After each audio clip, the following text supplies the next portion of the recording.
Welcome to English via AI. Imagine a young girl in London. She is not expected to become queen.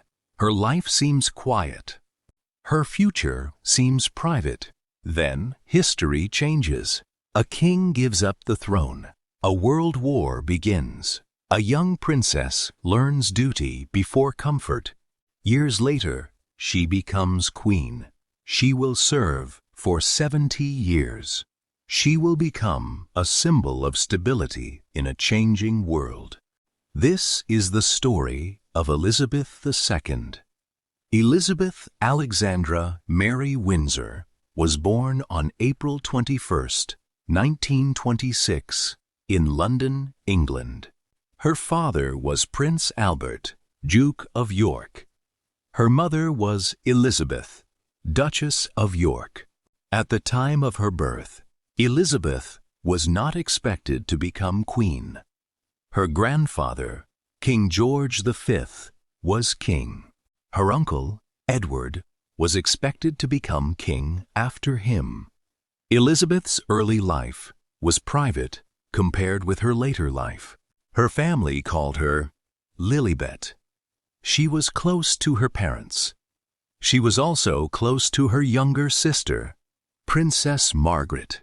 As a child, Elizabeth loved horses and dogs. She also learned about duty, faith, and service. But nobody knew how much responsibility would one day fall on her shoulders.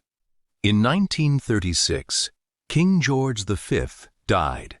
Elizabeth's uncle became King Edward VIII. But Edward VIII wanted to marry Wallis Simpson.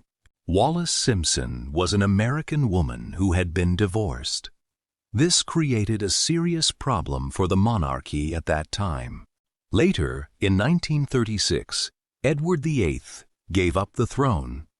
This is called abdication. Elizabeth's father then became King George VI. Suddenly, Elizabeth was next in line to the throne. She was only 10 years old.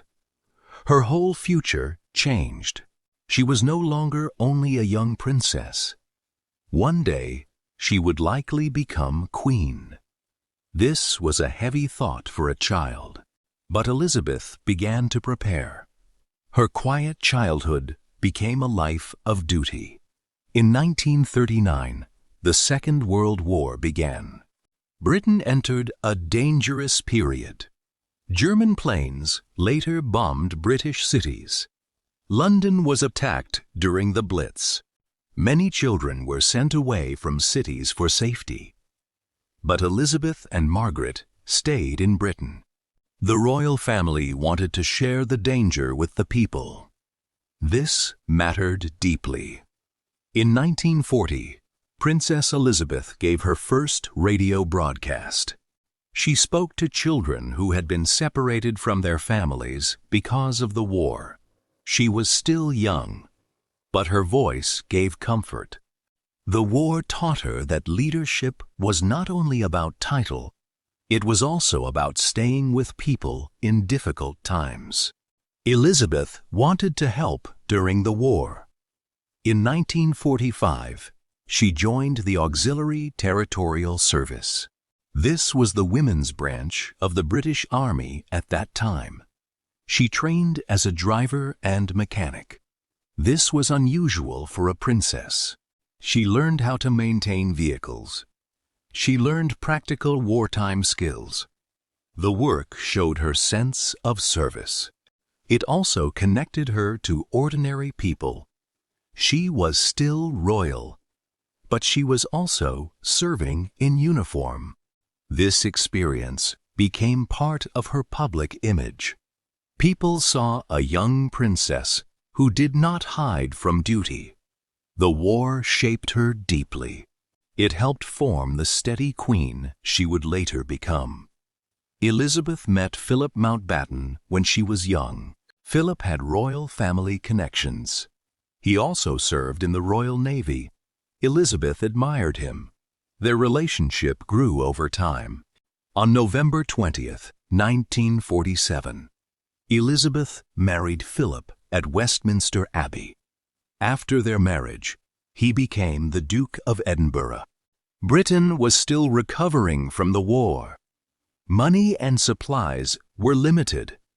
Even the royal wedding happened during a difficult national time, but the wedding gave many people hope. Elizabeth and Philip began a long marriage. They had 4 children. Prince Charles was born in 1948. Princess Anne was born in 1950. Prince Andrew was born in 1960. Prince Edward was born in 1964. Elizabeth was a wife and mother, but her greatest public duty was coming closer. In early 1952, Elizabeth traveled to Kenya with Prince Philip. Her father, King George VI, was ill. On February 6, 1952, King George VI died. Elizabeth was only 25 years old. She was now Queen Elizabeth II. She had gone to Kenya as a princess. She returned as queen. This was a sad and serious moment. She had lost her father. At the same time, she had gained a life of enormous duty. Her coronation took place on June 2, 1953, at Westminster Abbey. It was shown on television. Millions of people watched. For many families, it was the first time they had seen such a royal event on screen. A new reign had begun. The coronation was full of tradition. It used ancient symbols. It showed the deep history of the British monarchy. But it was also modern. Television brought the event into people's homes. This changed the relationship between the monarchy and the public. The Queen became part of family life for many viewers. People could see the ceremony. They could see the young Queen. They could feel close to an event that once felt far away. This was important. Elizabeth II began her reign in an age of change. The old royal world was meeting modern media. The Queen had to protect tradition. She also had to live inside a changing public world. This balance became a key part of her life. When Elizabeth became queen, Britain was still connected to a large empire, but the world was changing fast. Many countries wanted independence. Across Africa, Asia, and the Caribbean, former colonies became free nations. This changed the role of the British monarchy. Elizabeth became head of the Commonwealth. The Commonwealth is a group of independent countries. Many of these countries have historical links to Britain. She took this role seriously. She visited many Commonwealth countries. She met leaders and ordinary people. She tried to keep relationships strong as history changed. But this history is complex. The end of empire brought difficult questions.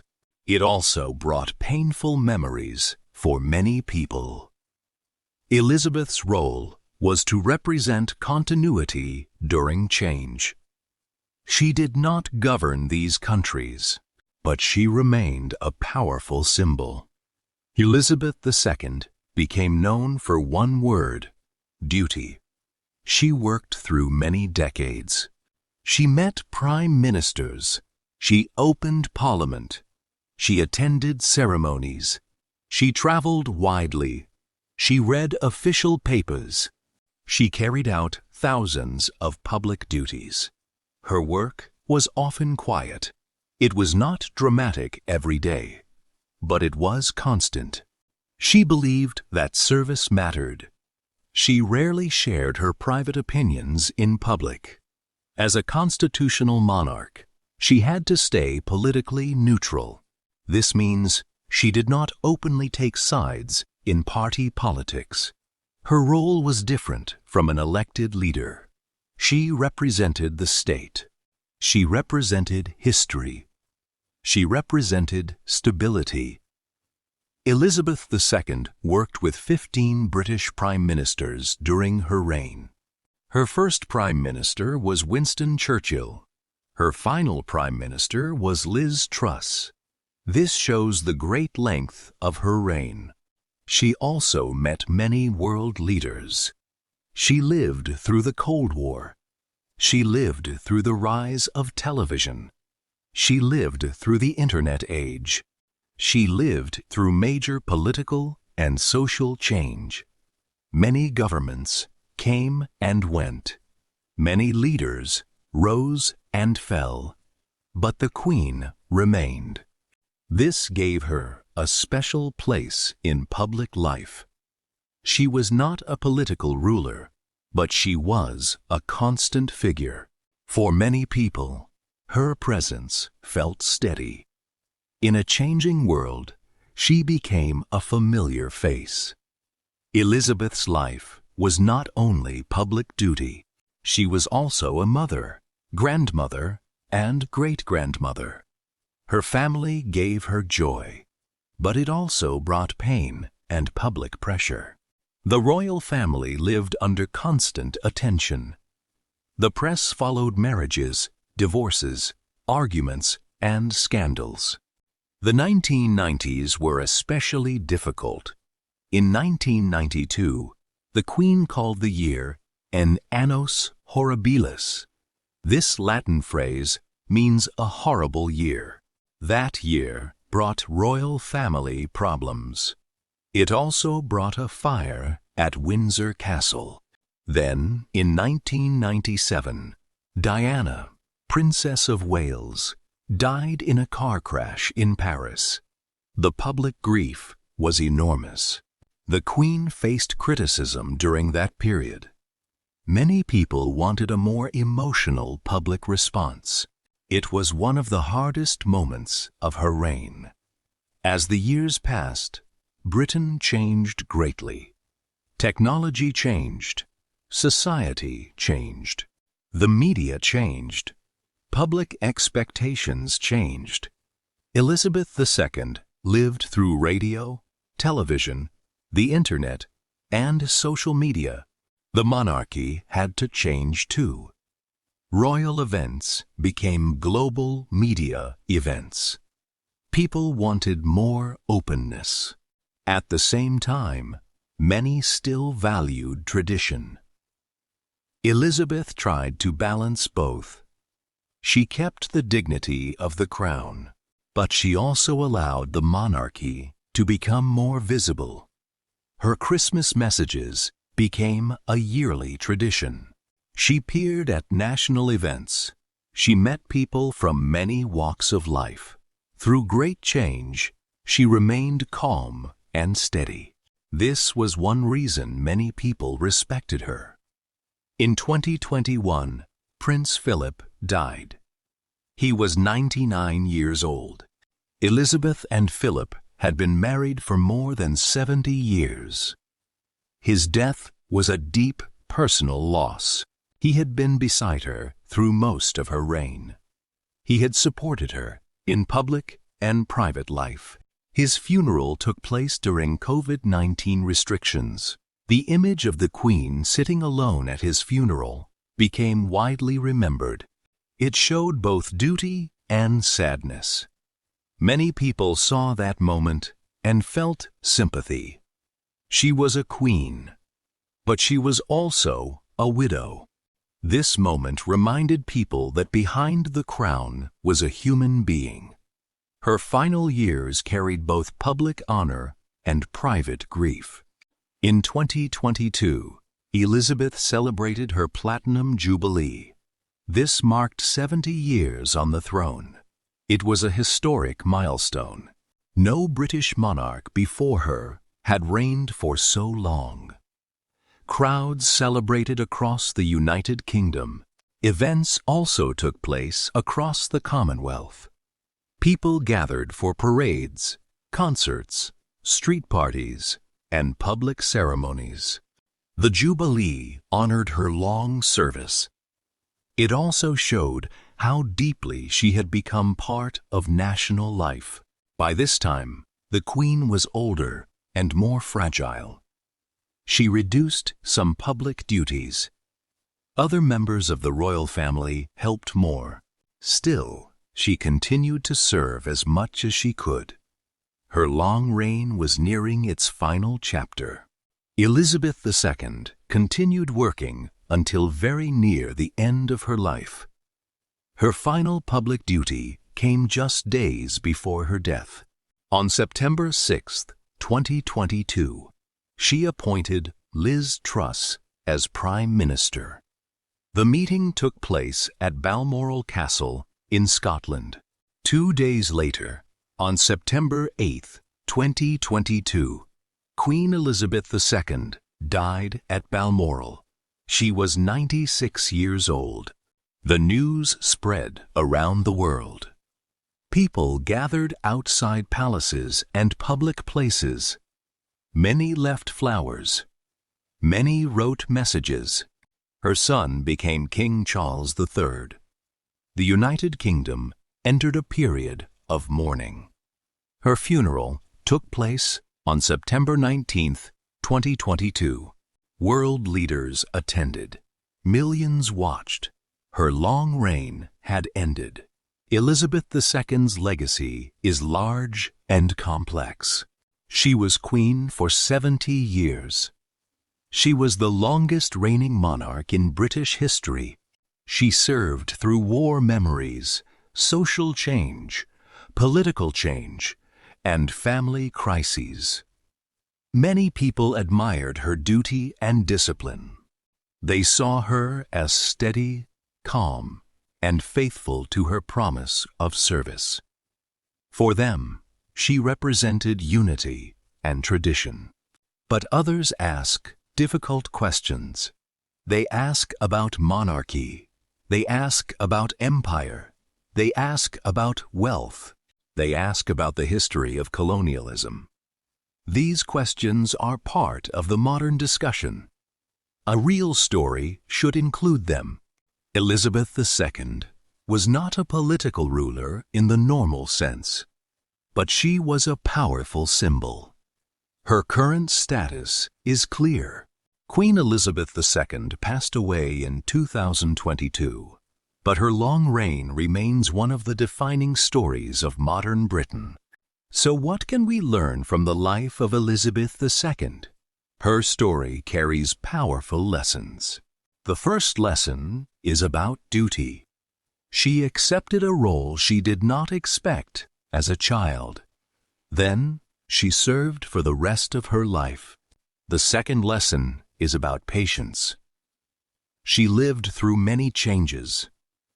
She stayed calm through public pressure. The third lesson is about discipline. Royal life may look easy from the outside, but it requires constant work and control. The fourth lesson is about change. Even old institutions must adapt. The fifth lesson is about legacy. A long life of service can shape history. Elizabeth II's life reminds us of something simple but powerful. Leadership is not always loud. Sometimes, leadership is steady service over many years. Vocabulary, meanings, and examples from the story. Monarchy, a system with a king or queen. Example: this created a serious problem for the monarchy at that time. Abdication, giving up the throne. Example: this is called abdication. Duty, a responsibility or something you must do. Example: Elizabeth II became known for one word: duty. Broadcast, a message sent by radio or television. Example: in 1940, Princess Elizabeth gave her first radio broadcast. Coronation, a ceremony where a king or queen is crowned. Example: the coronation was full of tradition. Commonwealth, a group of independent countries with historical links to Britain. Example: Events also took place across the Commonwealth. Neutral, not taking a side. Example, as a constitutional monarch, she had to stay politically neutral. Ceremonies, formal public events. Example, she attended ceremonies. Fragile, weak or easily hurt. Example, by this time, the Queen was older and more fragile. Milestone, an important event or point in time. Example, it was a historic milestone. Legacy, what a person leaves behind and is remembered for. Example, Elizabeth II's legacy is large and complex. Discipline, the habit of control and steady effort. Example, many people admired her duty and discipline. Grammar tip, past simple with dates. Explanation, we use the past simple for finished events in the past. Dates help show exactly when something happened. This is useful in real history stories. Example 1. Elizabeth Alexandra Mary Windsor was born on April 21, 1926, in London, England. Example 2. On February 6, 1952, King George VI died. Example 3. On September 8, 2022, Queen Elizabeth II died at Balmoral. A simple way to remember. Use the past simple when the action is finished and the date is clear. Elizabeth II began as a princess who was not expected to become queen. But history changed her life. She became queen at 25. She served for 70 years. She lived through war, change, family pain, and public duty. Her story reminds us that leadership is not always loud. Can steady duty be a form of strength? If you enjoyed this story, please like this video, share it with a friend who needs to hear it, and comment below with one lesson you will carry with you.